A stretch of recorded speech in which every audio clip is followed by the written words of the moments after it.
नमस्कार, मैं हूं अंकुर और आप देख रहे हैं सत्यहिंदी.com। एक नजर डालते हैं अब तक की सुर्खियों पर। महत्वपूर्ण खबरों को दिखाकर सरकार को परेशान करने वाले दैनिक भास्कर के 40 ठिकानों पर आयकर विभाग की छापेमारी हुई है। ये कार्रवाई अलग अलग राज्यों में भास्कर के कार्यालयों पर की गई है। भोपाल के अलावा दैनिक भास्कर पत्र समूह के अहमदाबाद और जयपुर कार्यालयों तथा अन्य ठिकानों पर भी रेड की सूचना है। बता दें, दैनिक भास्कर पत्र समूह काफी वक्त से तल्ख खबरें कर रहा है। केंद्र की नरेंद्र मोदी सरकार के अलावा मध्य प्रदेश में भी शिवराज सिंह चौहान सरकार को एक्सपोज करने वाली अनेक खबरें पिछले कुछ महीनों में समाचार पत्र ने बहुत प्रमुखता के साथ प्रकाशित की हैं। देश के सबसे बड़े मीडिया समूह में से एक दैनिक भास्कर के साथ ही न्यूज चैनल भारत समाचार के दफ्तर पर भी आयकर छापे मारे गए हैं। चैनल के कार्यालय के अलावा इसके मुख्य संपादक ब्रजेश मिश्रा और स्टेट हेड वीरेंद्र सिंह व दूसरे कर्मचारियों के घर पर भी छापेमारी की खबर है।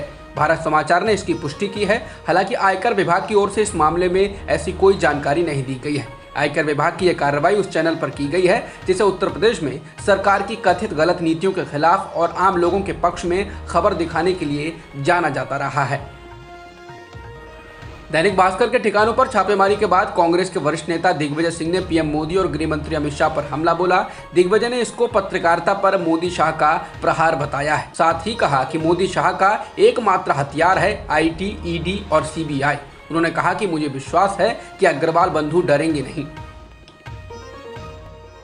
संसद के मानसून सत्र में गुरुवार को एक बार फिर हंगामा हुआ। ऑक्सीजन की कमी से कोई मौत नहीं होने के केंद्र सरकार के बयान के साथ ही किसानों के मुद्दे और पेगासस जासूसी मामले पर विपक्ष ने सरकार को जमकर घेरा है। हंगामे के बाद लोकसभा और राज्यसभा की कार्यवाही को 2 बजे तक के लिए स्थगित करना पड़ा है। कांग्रेस ने कृषि कानूनों के खिलाफ गुरुवार को संसद परिसर में प्रदर्शन किया है। पार्टी के पूर्व अध्यक्ष राहुल गांधी भी इसमें शामिल हुए। इस दौरान कांग्रेस सांसदों ने प्रधानमंत्री मोदी को किसान और मजदूर विरोधी बताया और कृषि कानूनों को तुरंत वापस लेने की मांग की। प्रदर्शन में पंजाब कांग्रेस के सांसदों की खासी भागीदारी दिखी, क्योंकि पंजाब में 7 महीने बाद चुनाव होने हैं और वहां कांग्रेस की सरकार है। ऐसे में पार्टी इस मुद्दे पर पीछे नहीं रहना चाहती।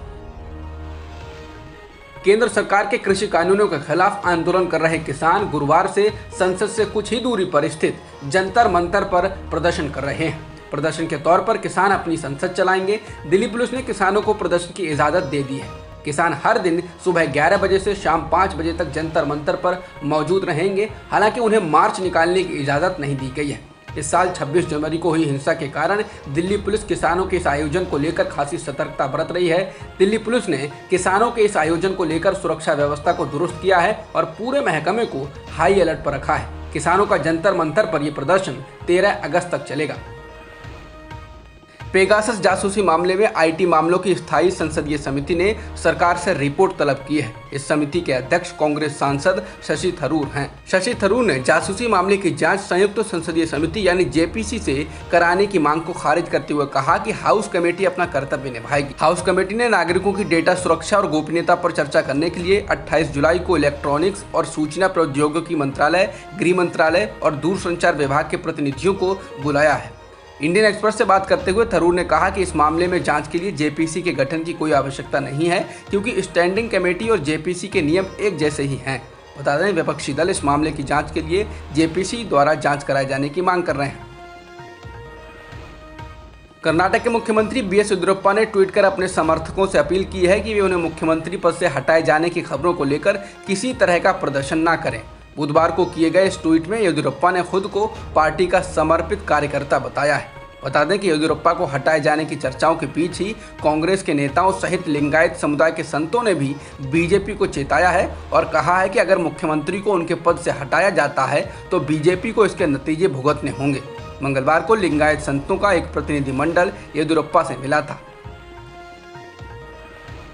पीपुल्स लिबरेशन आर्मी यानी चीनी सेना ने एलएसी यानी वास्तविक नियंत्रण रेखा पार कर भारतीय सीमा के 15 किलोमीटर अंदर आकर जमीन पर कब्जा कर लिया है। स्थायी निर्माण कर लिए हैं और अपने सैनिकों को तैनात कर दिया है। ये वे इलाके हैं जिन्हें पीएलए ने 2020 में दोनों सेनाओं के बीच हुई बातचीत और आम सहमति बनने के बाद खाली कर दिया था। इतना ही नहीं, पीएलए ने अपनी सेना के अंदर लेकिन भारतीय सीमा से बिल्कुल सटे हुए इलाके में सैन्य साजो सामान बड़ी मात्रा में इकट्ठा कर लिया है। रक्षा विशेषज्ञ अजय शुक्ला ने rediff.com में छपे अपने एक लेख में ये सनसनीखेज दावे किए हैं। कोरोना वायरस के कारण 14 महीनों में 1,19,000 भारतीय बच्चों ने अपने माता पिता या अभिभावकों को खो दिया है। National institute on drug abuse और नेशनल इंस्टीट्यूट ऑफ हेल्थ का ये अध्ययन हेल्थ जर्नल द लैंसेट में प्रकाशित हुआ है। इन 1,19,000 बच्चों में 25,500 बच्चों ने कोविड-19 के कारण अपनी मां को खो दिया, जबकि 90,751 बच्चों ने अपने पिता को और 12 बच्चों ने माता पिता दोनों को खो दिया है। भारत में पिछले एक दिन में 41,000 से अधिक कोरोना संक्रमण के नए मामले दर्ज किए गए हैं और 507 लोगों की मौत हुई है। इसके साथ ही देश में कोरोना की वजह से मरने वालों का आंकड़ा 4,18,000 से अधिक हो चुका है और फिलहाल सक्रिय मामले 4,09,000 से अधिक हैं। आज 5वां दिन है जब पेट्रोल और डीजल के दामों में बढ़ोतरी नहीं की गई है। हालांकि जुलाई महीने में अभी तक 9 बार तेल के दाम बढ़ाए जा चुके हैं। मई के बाद से देखें तो तेल की कीमतों में करीब 11 रुपए की बढ़ोतरी की जा चुकी है, जिसके कारण ही देश में अधिकतर शहरों में पेट्रोल की कीमत 100 के पार हो चुकी है। मुंबई में ये 108 रुपए के करीब बिक रहा है तो कई जगह 110 के भी पार है। अब तक की खबरों में इतना ही। बाकी खबरों के लिए बने रहिए सत्यहिंदी.com के साथ। सत्य हिंदी का ऐप डाउनलोड करें गूगल प्ले स्टोर पर।